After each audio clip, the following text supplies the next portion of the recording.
YouTube, I'm back again, 1 week after the last video, go me. And I am in a different location today because the desk thing wasn't working out. Like the windows were in the background and it was just a big mess. So I'm from like the corner chair today. But I wanted to talk about a thing that I have been really thinking hard about the last 2 weeks, and that is schooling during quarantine. My kids have been home from school working at an online version basically of their school for the past 2 weeks now. And they have been doing so much better than they had been at school for the last, well, years, honestly. Which isn't to say that they didn't do well at school. They did, but they got bored. They were bored so easily. They'd finish their work very quickly and they just have nothing to do. They just have to sit there. So being able to be home and finish basically all of their subjects within like a couple hours, maybe 2 to 3 hours, or for the 5th grader, like an hour, they get all of their work done. And so something that my husband and I had been thinking about maybe is just once they're done with this year, once they're done with this school thing, we just keep having them at home. We just keep their school education at home. And I was looking it up today, seeing what the legalities of that are, and we live in Georgia, so different states or different countries would have different laws abiding this, but it's actually really simple in Georgia if that's a thing that we decide to keep doing, to keep them at home and have our family together. And yeah, so I just wanted to talk about different things like that. If you have kids at home and you also maybe think, hey, this could be a better thing for my kid. And like, I know that a lot of people need public schools, and I know that public schools are very important. You know, there are a lot of kids that don't eat if they don't get their breakfast and lunch from public school. There are kids that learn better in a structured environment, and my husband and I are fortunate that I make money from home, and also that he can work from home. He's a web developer, so technically he could work anywhere in the world, really, as long as he has an internet connection.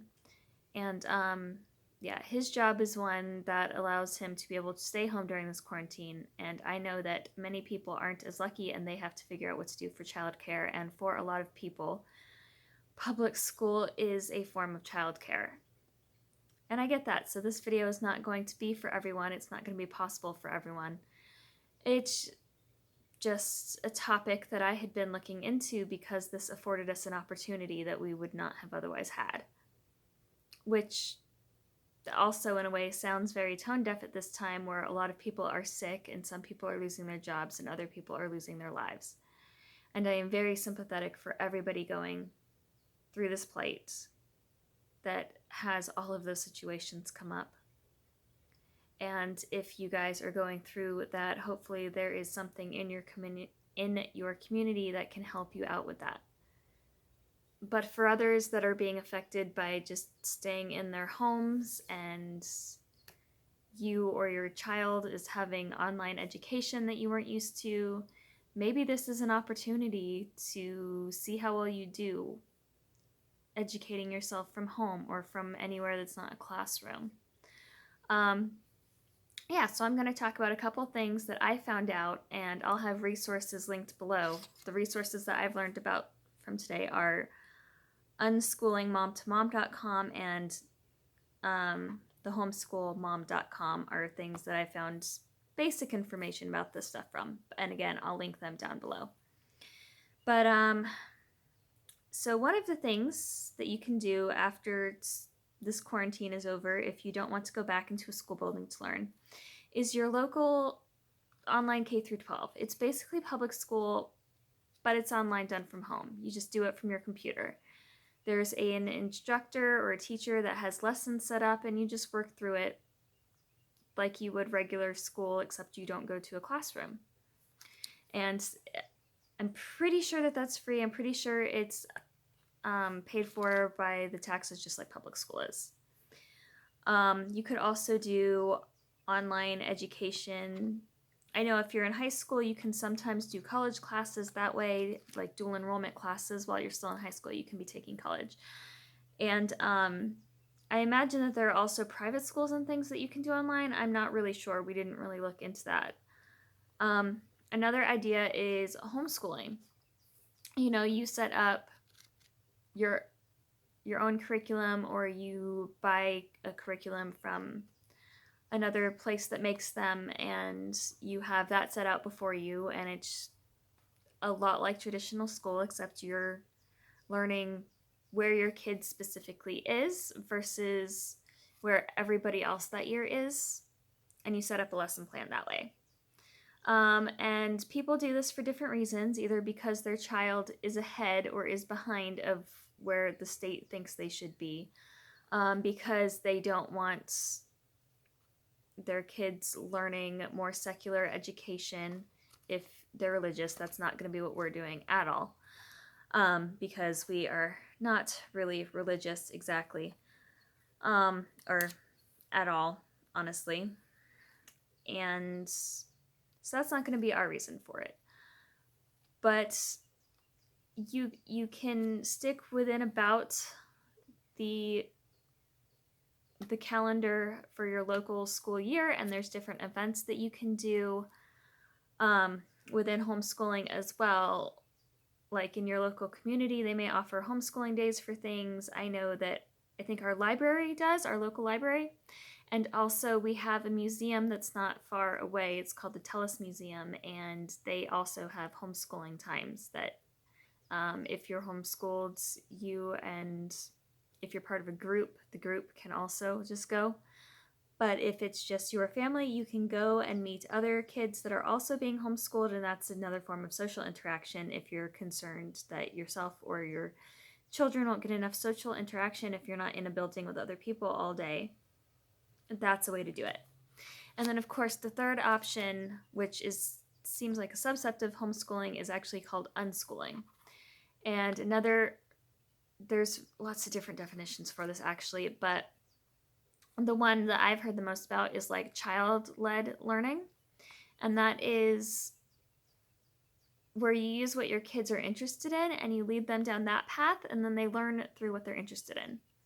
So for instance, if your child is very interested in archaeology, then you might pick them up archaeology books, or take them again to the museum and archaeology exhibits and things like that. Let them dig around in the dirt outside. And from all that thing, you have to learn math to figure out, how big this thing is, or how deep you have to dig, how old is this thing? You learn math through that. If you're writing a report on this thing you found, you're learning language arts, you're learning grammar, punctuation, spelling, you're learning how to write a report. The science obviously comes from the things they find in the ground. How old is this thing? What kind of dirt are you digging up? What is this thing you found, So it's basically the whole world is a school. And yeah, so that is honestly an idea that we are looking into. And our kids do have some concerns. Like I said, my oldest is supposed to go into high school next year. So he is thinking that he might miss his friends and this and that. So we are working to see if we can't help some of his concerns, figure out how to do this in a way that alleviates some of his concerns, I guess. And if we can't, then they go back next year. And honestly, I think we're going to take this extended summer period, really, because honestly, at this point in where we live in Georgia specifically, I honestly don't think that they're going back into the physical buildings this year. I really, truly do not think that they're going back before the end of May, which is the end of the school year for us here. So they have through the end of this year where they do their teachers set up lesson plans for them, and they finish up their lessons every day, and then they send it back into the teacher. And so we have through the end of May, and we'll see where we're at that point. And then through the summer, we'll probably do some level of unschooling and we see how that goes. And then if they still want to do that in August, when they are supposed to go to school, then maybe we just don't go back to school. Nothing set in stone yet, but I thought that I would make a video about it because honestly I've been very, very interested in it. We've been looking it up, seeing about the legalities of it, seeing is this a thing that could genuinely be good for our family. And I think for my middle son in particular is having the best grades he's had all year right now because he's not just sitting in the classroom bored when he's done, I guess. Yeah, and I think that goes for all three of the kids. You know, they've talked to me for years about how they're just bored because they're just done with their work in 15 minutes and they have to just sit there quietly until the teacher's done teaching everyone else. And so that's just not a thing that works for my kids. Maybe it's not a thing that works for your kids either. And if you have the ability, maybe it's a thing you look into. Like I said, I know that there is a lot of good points about public schools. There are a lot of people that rely on them, and I would never want that to be taken away from somebody who needs it. But while we are all in quarantine and we're all social distancing, maybe you look into options if school's not going so well for you, or you see what you can do to change it. Maybe you don't take them out of school completely, but maybe you add to the education once they're out of school for the day. There's just a lot of things that you can do, a lot of different ways that you can help educate your children, neighbor children. Just, I look at this as a way to create really good future inhabitants of planet Earth.